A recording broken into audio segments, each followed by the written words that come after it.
Čo je na tejto stene?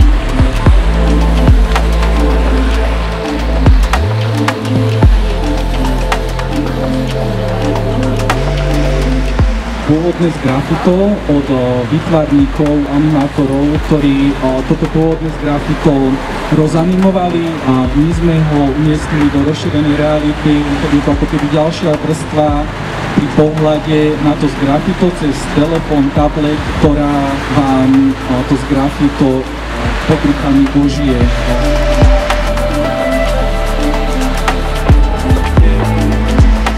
Čo tu bolo skôr, ako sa začalo stavať sídlisko?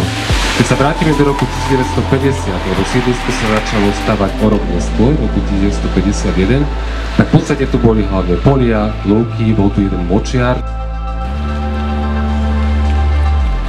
Štrompa, alebo laluha, alebo klinča, blej, to sú mená, ktoré postupne sa vrili tak hlboko do dejín výtvarného umenia na Slovensku, že my máme pocit, že prišli sem takí obrovskí velikáni. V čase, mnohí z nich v čase, keď sem prišli do Prievidze v rokoch 55 až 58, keď sa z grafita tvorili, mali 26-27 rokov. Tak to bolo zariadené a mohli sa v rámci štýlu socialistického realizmu Sorely uplatniť v rámci určitých mantinelov, základných postulátov, aby čerpali z národných tradícií a z národnej kultúry a aby nejakým spôsobom podchytili aj sociálne cítenie.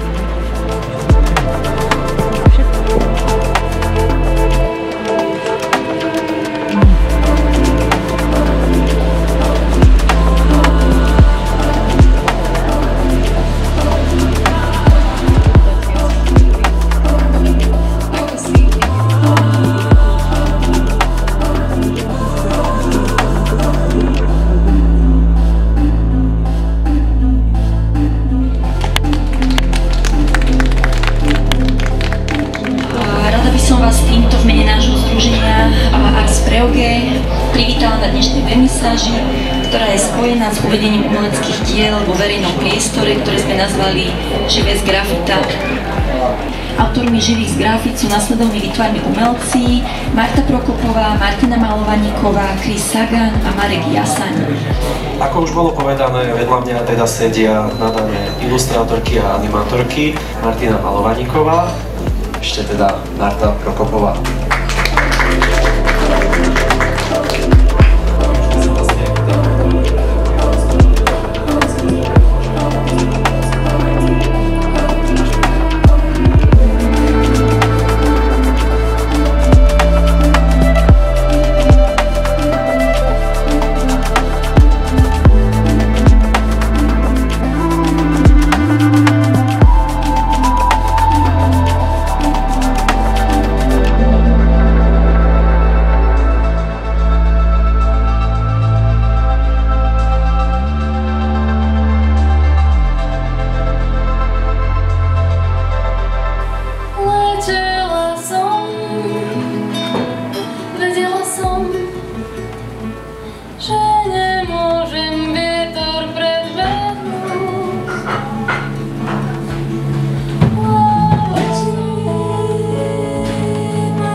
Dajcie mi czajnik, aparat.